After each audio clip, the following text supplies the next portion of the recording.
What's good, YouTube? It's Nas, and we back with another video. Roll the 800 subscribers, of course. And in today's video, I'm going to be talking about Chris Paul. And if you don't know, Chris Paul has retired from the game of basketball today. And it really sucks because Chris Paul was not able to get that farewell tour that he was expected to get at the beginning of the season. And it's not like Chris Paul didn't deserve it. And when you look at Chris Paul and how he went out, I feel like the younger generation, like the generation after mine, like they're not going to appreciate what Chris Paul did or has done to the basketball. And when you look at a player that is literally, his nickname is called the Point God, it should just tell you how revolutionary Chris Paul actually was and how great he was.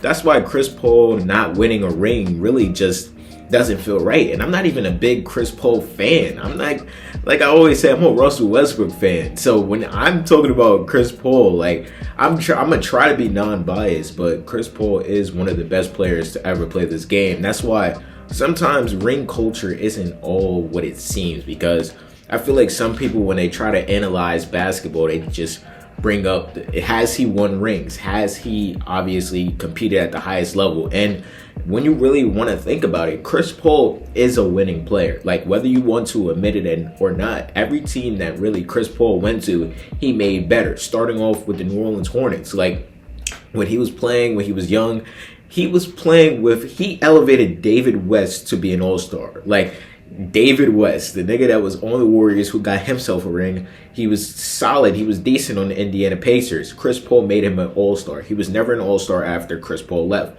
The Clippers, obviously we know, Lob City days. Chris Paul elevated Blake Griffin. Chris Paul elevated DeAndre Jordan. Like, elevated JJ Redick. Jamal Crawford was already a bucket coming off the bench. I'm just saying how it was. Chris Paul, when he was on the Rockets, like, they went to the conference finals. They were one game away from going into the finals before he obviously got injured, and they couldn't close it out without him. When Oklahoma City Thunder, when he went there for a season, 0.2 chance of making the playoffs, and they made the playoffs with a landslide, and nobody expected them to be there. Playing with a young Shai Gilgeous-Alexander, playing with Dennis Schroeder, that three-headed guard lineup. I won't forget about that. Going to Phoenix, them going to the finals, them being up 2-0. Yes, they didn't close it out, but a lot of people in their career didn't make it as far as Chris Paul made it into the finals. And I'm just being straight up. As much as you hate Chris Paul or not, maybe you want to call him CP0 rings or some shit like that, but you can't not appreciate what Chris Paul has given to basketball. And that's why when I made my Chris Paul video, like in December, when they first said he wouldn't be back with the Clippers, I'm like, why? Like, it's not like y'all playing for nothing. In hindsight, I was wrong, because obviously the Clippers stepped up their game majorly when Chris Paul left. But at the same time, it just really sucks, because it feels like that relationship is soured, and really, nobody should ever wear 3 for the Clippers again. Like, there's no chance that anybody will ever do that. But looking at how they parted ways, it's more likely than not that somebody will wear that number 3, and that just doesn't sit right with me. And really having a nickname CP3, and obviously everybody knowing you for obviously playmaking, but Chris Paul wasn't just a playmaker, which obviously a lot of people sour him or just expected him to be. Chris Paul was this floor general that can obviously, when he gets to his spots in the midi, it was knockdown every time. I remember when he was getting to the rim, he was obviously finishing with crafty layups. He had a little bit of a jumper. He wasn't like this elite three-point shooter, but he was streaky. When that bitch would go in, it would be hard to stop. And really, just Chris Paul having wonderful basketball IQ. Like, the only player I would probably say as a point guard that has had as much IQ as him, probably John Stockton, Magic Johnson. Who else? Rajon Rondo, which is funny, and Chris Paul. I'm pretty sure those are the 4 players I would say who were floor generals and obviously made everybody else better. Not saying that Russell Westbrook and Stephen Curry don't do that, but at the same time, when I'm saying strictly point guards and really pass first, I would think of those names first. And when you're looking at Chris Paul, like a 6-foot player that obviously played, I'm pretty sure, or in my opinion, Chris Paul played like he was taller than 6 foot. Maybe it's just me. Maybe I think, yeah, he was playing like he was 5'11", 6 feet. I don't know. I don't even think Chris Paul is 6 foot in real life, but that's another story for a different day. But when you're looking at, obviously, a player of his caliber, I feel like his career will always be haunted by rings, like not getting a championship. I feel like when you argue the best players or even talented players, they wouldn't get the respect as a player, let's say, like a player that's got a ring. Like, I feel like T-Mac, let's say this. T-Mac, if he got a ring, he would probably, basketball discourse would be in disarray.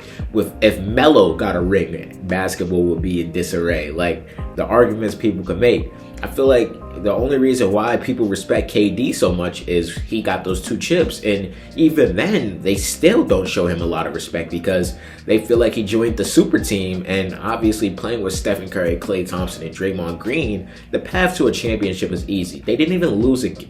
They lost 1 game. Like, come on, bro. Like, when you're looking at, obviously, Chris Paul not winning a ring, like, some of the best point guards of all time really didn't. But when you're looking at a haunted, obviously, players in NBA history, there's players, Russell Westbrook, for example. I have to stick to it. My Russell Westbrook video comes out this year or probably in the next few years when Russell Westbrook won't retire with a ring. James Harden could potentially not retire with a ring. He has a few more years left. It's like a lot of players that were my favorite players growing up are starting to exit the game. Like, I feel like the reason on Kawhi Leonard, why people respect Kawhi Leonard and they hate on Kawhi Leonard so much, why you can respect him is because he has 2 championships. You can't take that away from anybody. The only reason why they hate on him is because they feel like he doesn't play basketball hard enough or he doesn't want to play the game, which couldn't be more untrue, I feel like. But looking at Chris Paul's accolades, because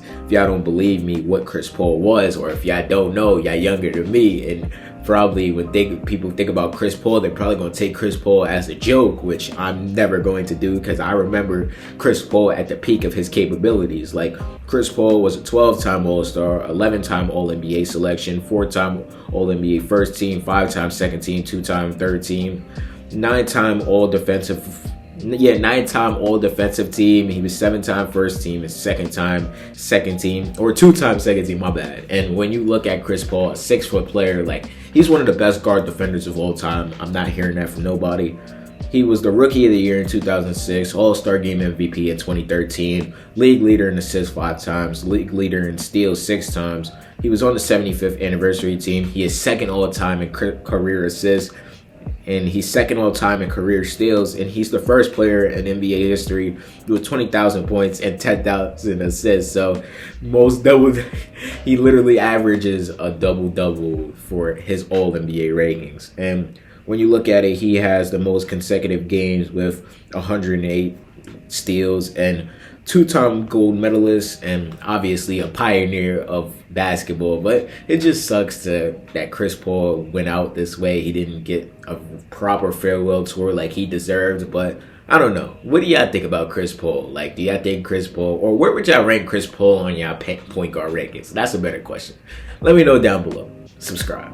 What's good, y'all? If y'all made it to the end of the video, I hope you guys enjoyed this video. And there's a video right here. I'm pretty sure you're gonna like it if you like this one. And the channel icon's right there if you want to just check out the channel in general. And yeah, leave a like too, because it really helps the algorithm push me out. And yeah, I appreciate y'all for watching this video nonetheless.